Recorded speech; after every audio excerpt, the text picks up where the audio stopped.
In this final part of chapter 20, beginning the public work, Jesus gathers his apostles at Amathus and delivers one of the clearest teachings on spiritual unity in all the records. He tells James Zebedee that he did not come to make everyone see, feel, or think alike, but to set people free in their unique personalities while uniting them in one spirit, the Spirit of the Father himself. You'll hear the beautiful distinction between social uniformity and true spiritual brotherhood, and how the identical divine spirit within each of us creates harmony without erasing individuality. We also walk with the apostles through powerful moments. Simon Zelotes learning how to lead a Persian seeker into the kingdom without tearing down his old beliefs.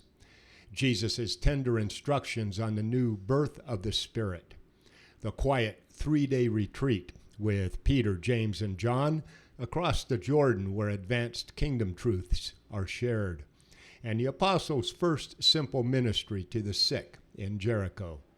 This is the living transition from private training to public mission, full of patience, mercy, and the Master's gentle way of leading hungry souls into sonship with God.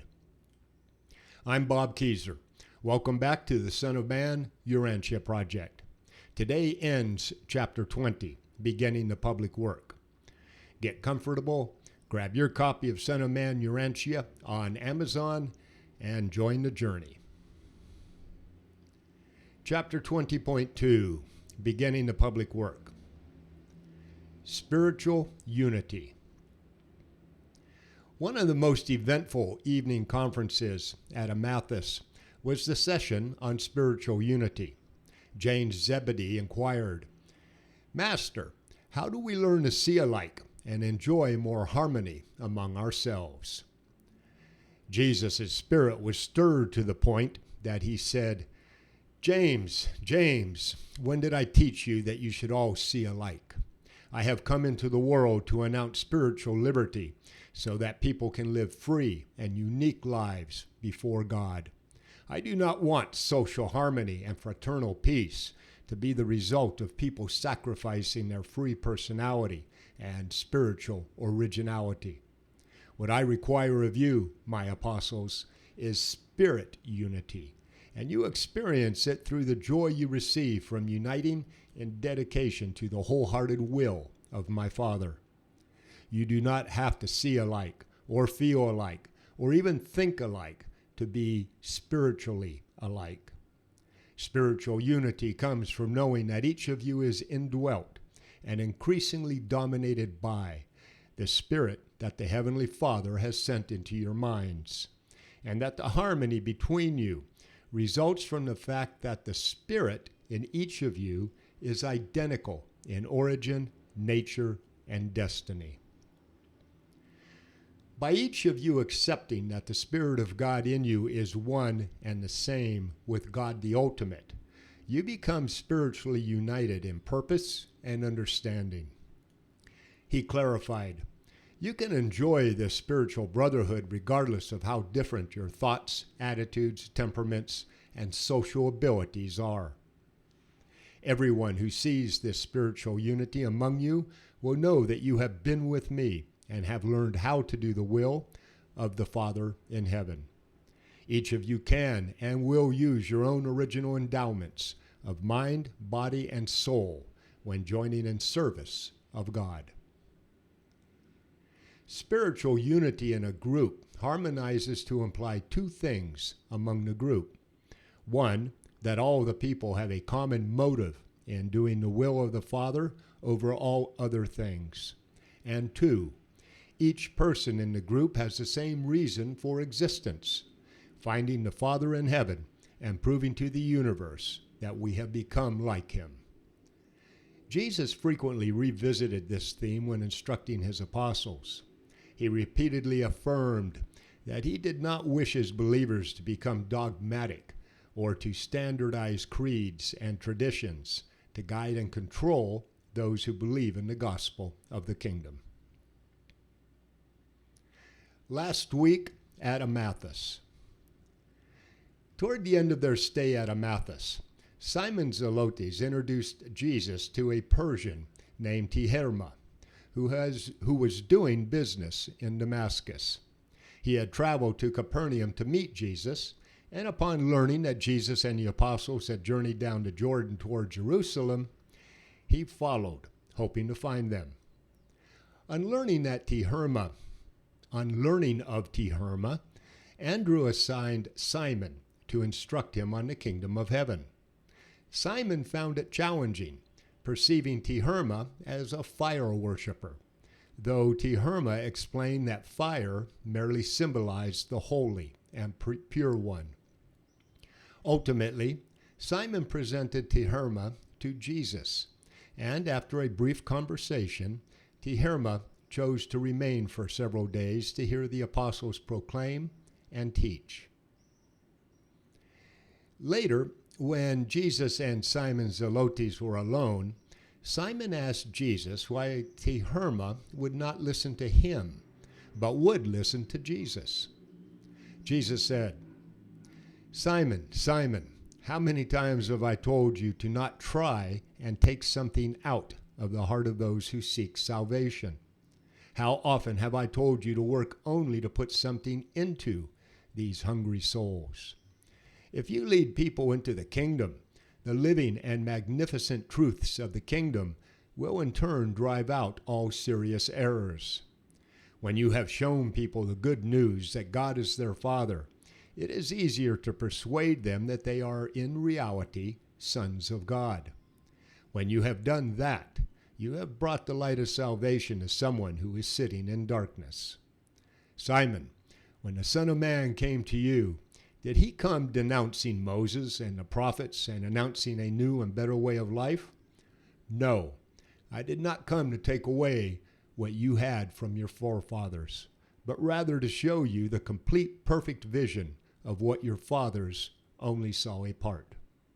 So, Simon, go and preach the kingdom, and when you have a person safely inside and they come to you with questions, that is when you teach them about the progressive advancement of the soul." Simon was astonished, but did as he was told, and Teherma, the Persian fire worshiper, entered the kingdom.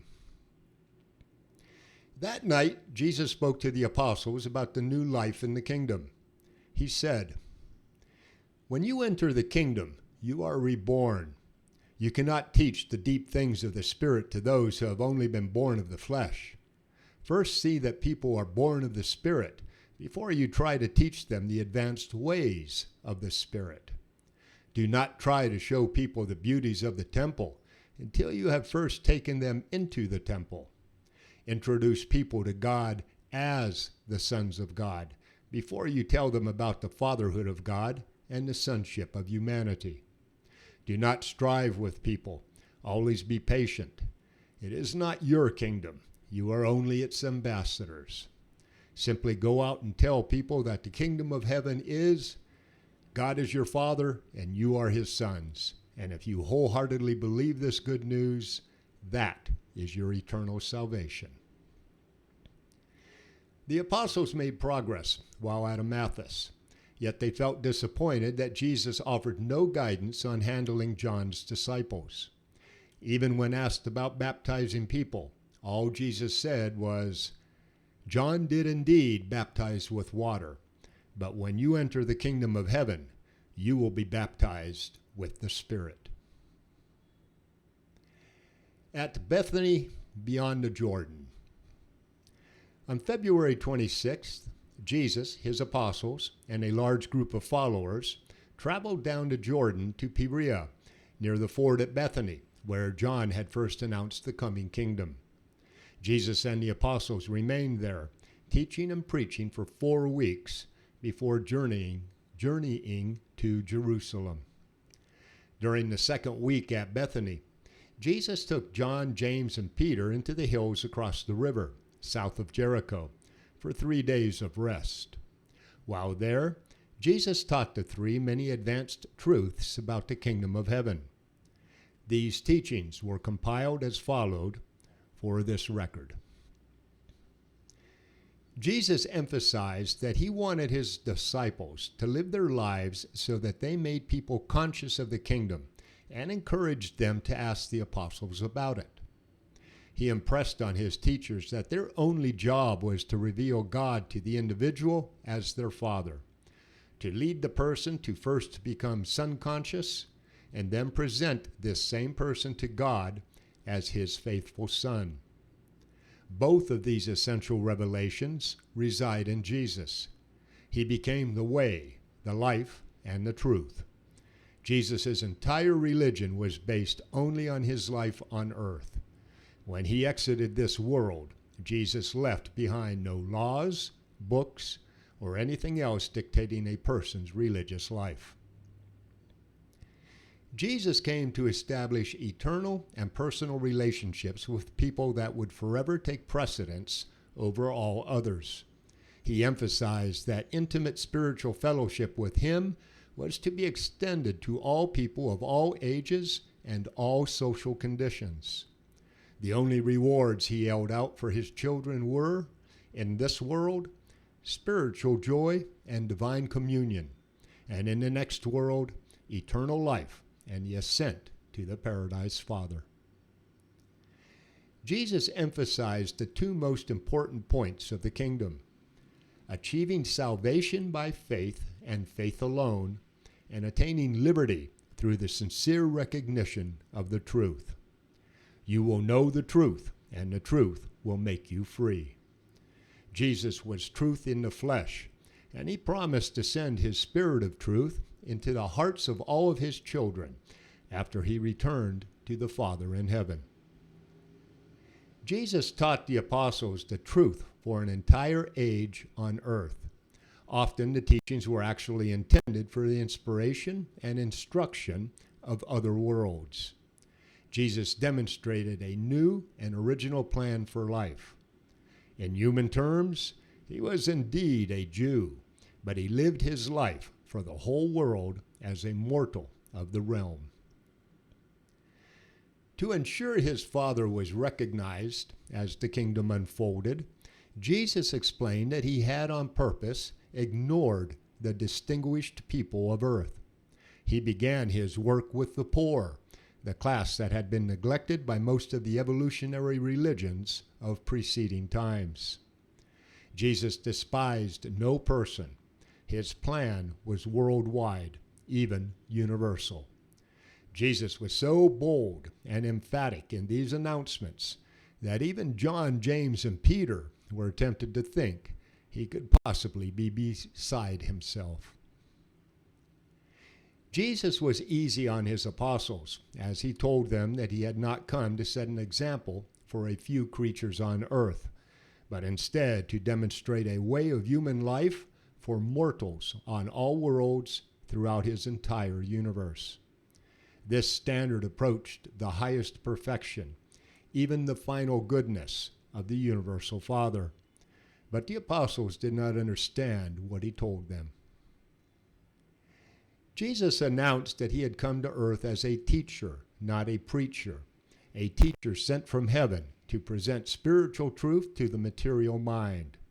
From the human standpoint, Peter was a more effective preacher than Jesus. Jesus' preaching was effective because of his unique personality, not because of his compelling oratory or emotional appeal. He spoke directly to people's souls. He was a teacher of people's spirits, but he approached them through their minds. Jesus hinted to John, James, and Peter that his work on earth was limited by his elder brother, Emmanuel's instructions that were given to him right before coming to earth. Jesus was to do his Father's will, and only his Father's will. This singular purpose kept him focused and unbothered by the evil in the world. The apostles began to realize that even though Jesus was easy to approach, he always seemed separate from and above other people. He was never subject to human frailty, and he never paid attention to flattery or public opinion. Jesus almost never corrected people's mistakes or resented it when they misunderstood him. He never asked people for their prayers or anyone for their advice. James was astonished at how Jesus was able to see the end from the beginning. He was almost never surprised by anything. Jesus never became excited, rattled, or agitated, and he never apologized to anyone. While at times he became sad, he never became discouraged. John saw that even with all of his divine endowments, Jesus was still human, yet faultless, and he was always unselfish. Although John, James, and Peter could not understand all that Jesus said because he was in effect describing his plan for a new age, his kind words lingered in their hearts. After the crucifixion and resurrection had passed, what Jesus told them these 3 days did much to enrich their later ministries. Working in Jericho.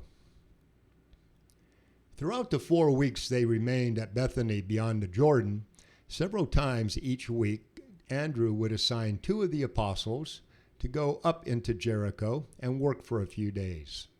John had many believers in Jericho, most of whom were receptive to Jesus and his apostles. These visits to Jericho marked the apostles' first efforts to minister to the sick, visiting every house to comfort those who were ill. They discovered that the good news of the kingdom healed and comforted the sick. Departing for Jerusalem.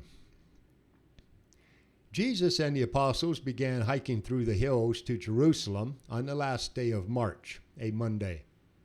Lazarus had already visited twice from Bethany to meet them on the Jordan, arranging for Jesus and the apostles to establish their headquarters at his home with his sisters. For Lazarus and his sisters, Mary and Martha, it was a profound honor to host Jesus and the apostles.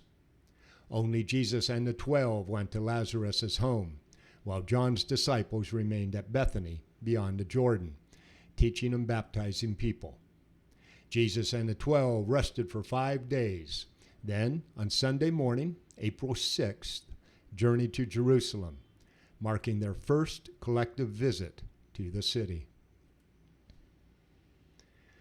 Okay, folks, that was the final part of chapter 20, beginning the public work. Up next is chapter 21, the Passover at Jerusalem, coming soon in the playlist. If this is blessing you, please like and subscribe and share this video with someone who needs the Master's message right now. And don't forget, Son of Man, Urantia, the life and teachings of Jesus from the Urantia book, is available on Amazon in both English and Spanish. Now, go live the message. Love, mercy, and forgiveness in action. Godspeed, everyone. Bobby Keyser, out here.